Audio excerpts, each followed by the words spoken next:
یہی انسانی مزاج ہے کہ وہ خود کو دوسروں سے زیادہ سمجھدار، ذہین، چالاک اور خوبصورت سمجھتا ہے۔ جب اسے اپنے اندر یہ خوبیاں نہیں ملتی تو پھر وہ اپنے اندر یہ سب خوبیاں پیدا کرنے کی کوشش کرتا ہے۔ اگر پھر بھی کچھ نہ بن پائے تو وہ ذہین، چالاک، کامیاب اور خوبصورت لوگوں سے یاری دوستی کرنے کی کوشش کرے گا اور ان کی قربت پانے کے لیے جو اس سے بن پڑے گا وہ کرے گا۔ ان کی خوشامد کرے گا یا پھر ان پر مال پانی خرچ کرے گا یا انہیں اپنا دیوتا اور خود کو ان کا پجاری مان کر ان کے آگے بچھے گا کہ شاید جو نروان انہوں نے پا لیا تھا، جس وجہ سے وہ آسمان کی بلندیوں تک پہنچ گئے تھے، اس میں سے کچھ حصہ اسے بھی مل جائے۔ ہر انسان میں چالاکی، مکاری اور ذہانت کا ایک لیول ہوتا ہے، لیکن بعض لوگ ان خوبیوں میں دوسروں کو بہت پیچھے چھوڑ جاتے ہیں کیونکہ وہ کچھ عرصے بعد دوسرے انسانوں کو اپنے لیے استعمال کرنے میں مہارت کے نیکسٹ لیول تک پہنچ جاتے ہیں، جہاں پر ان کا مقابلہ کرنا مشکل ہو جاتا ہے۔ دنیا بھر میں ہر اچھے سیاستدان میں یہ خوبیاں موجود ہوتی ہیں اور پھر یہی سب سیاستدان ایک دوسرے سے اپنی مکاریوں اور چالاکیوں کا مقابلہ کرتے ہیں، اور جو یہ میچ جیت جاتا ہے وہ عوام کا لیڈر اور حکمران بن بیٹھتا ہے۔ سیاست اور حکمرانی کے شوقین انسانوں کی کوشش ان چیزوں کے گرد گھومتی ہے کہ کون کس پیمانے پر کتنے لوگوں کو بیوقوف بنانے کا فن جانتا ہے۔ عام انسان کو بیوقوف بنانا بہت آسان کام ہے، اسے اس کی اوقات سے بڑھ کر خواب دکھاؤ۔ یہاں تو سانپ دکھانے کے نام پر مداری سینکڑوں لوگوں کو اکٹھا کر لیتا ہے۔ میں خود ایسا ہی بیوقوف بن کر اسکول دور میں اپنے ایسے تماشوں میں شرکت کرتا رہا ہوں۔ ہر دور میں ایسے رہنما پیدا ہوتے رہتے ہیں جو عوام کو بڑے عرصے تک اپنی باتوں اور نعروں سے بیوقوف بنانے کی صلاحیت رکھتے ہیں، لیکن وقت گزرنے کے ساتھ جب نئی نسلیں جوان ہوتی ہیں تو وہ پرانے سیاسی رہنماؤں اور حکمرانوں کے رومانس سے نکل آتی ہیں، کیونکہ وہ پرانے رہنما وقت کے ساتھ خود کو اپ گریڈ نہیں کر سکتے اور یوں وہ ان نوجوانوں کے نزدیک irrelevant ہوتے چلے جاتے ہیں جس کا ان رہنماؤں کو احساس تک نہیں ہوتا۔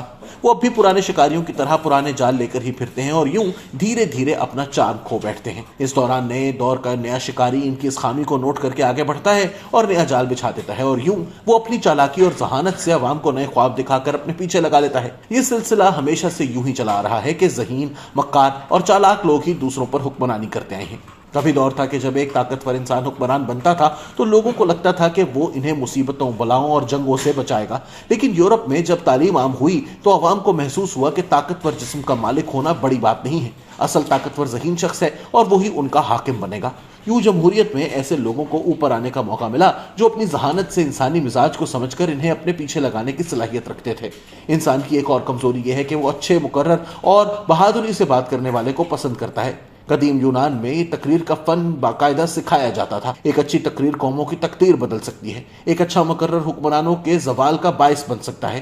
انسانی تاریخ میں ایسے کئی مواقع آئے جب ایک تقریر نے فتح کو شکست میں بدل دیا۔ قدیم تاریخ میں ایسی مثال ڈھونڈنی ہو تو مارک اینٹونی کی سیزر کی لاش پر کی گئی تقریر سن لیں، جس نے بروٹس کا سارا پلان چوپٹ کر دیا اور اس کی فتح شکست میں بدل گئی اور بروٹس کو خودکشی کرنا پڑی تھی۔ سارا جادو مارک اینٹونی کی تقریر کا تھا، جسے شیکسپیئر نے اپنے تاریخی ڈرامے جولیس سیزر میں امر کر دیا۔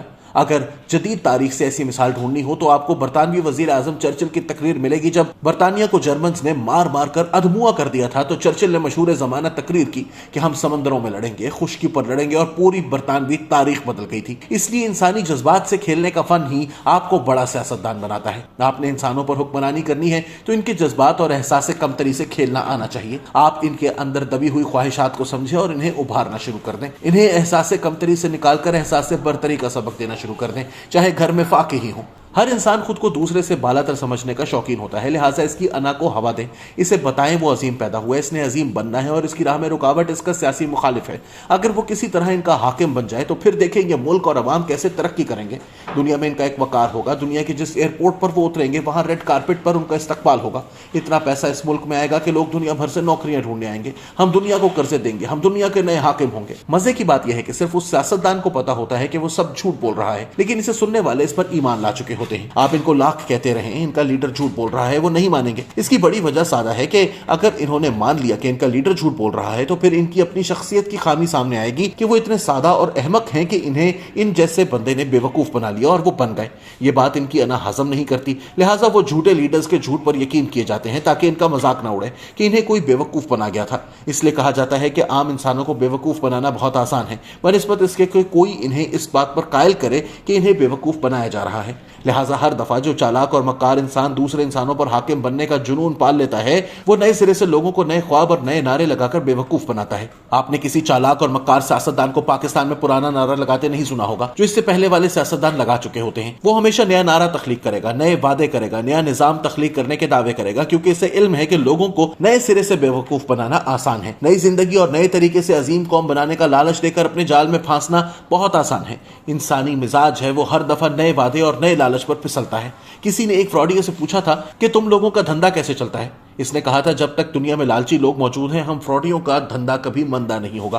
یہی حال ہمارے عوام کا ہے۔ جب تک وہ نئے نعروں اور راتوں رات عظیم بننے کے چکر میں پھنسے رہیں گے، پاکستانی سیاستدان اور ہر قیمت پر حکمران بننے کے خواہش مند چالاک، مکار اور ذہین سیاستدانوں کے ان پر حکمرانی کرنے کے خواب کبھی کم نہیں ہوں گے۔ ویسے بھی ذہین، چالاک اور مکار لوگ سیاست کے نام پر اپنے حصے کے بے وقوف ڈھونڈ ہی لیتے ہیں، اور پاکستان میں یہ کون سا مشکل کام ہے۔